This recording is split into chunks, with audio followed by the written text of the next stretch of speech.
نہیں نہیں، اس کی ترتیب بھی اللہ نے خود بتائی۔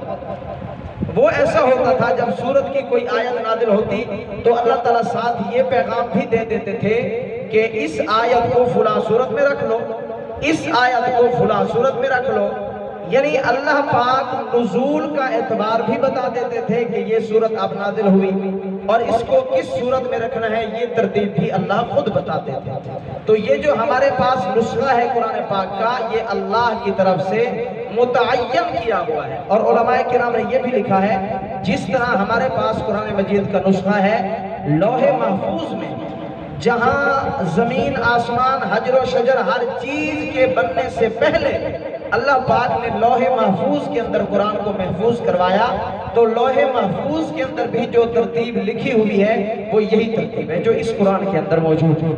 یعنی پہلے سورت فاتحہ، پھر سورت بقرہ، پھر سورت آل عمران، یہ وضعی ترتیب ہے، اور یہی ترتیب لوح محفوظ میں۔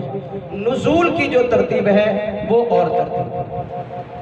دوسری بحث اس میں یہ ہے کہ قرآن پاک کے اندر دو طرح کی صورتیں، ایک صورتیں جن کو کہا جاتا ہے مکی، دوسری صورتیں قرآن پاک کے اندر ہوتی ہیں مدنی۔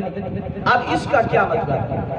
اس کی دو روایتیں مختصراً عرض کرتا ہوں۔ پہلی روایت بعض علماء کہتے ہیں کہ یہ ہے کہ جو صورتیں مکے میں نازل ہوئی وہ مکی ہیں، جو مدینے میں نازل ہوئی وہ مدنی ہیں، لیکن یہ قول افضل اعلیٰ برتر نہیں ہے۔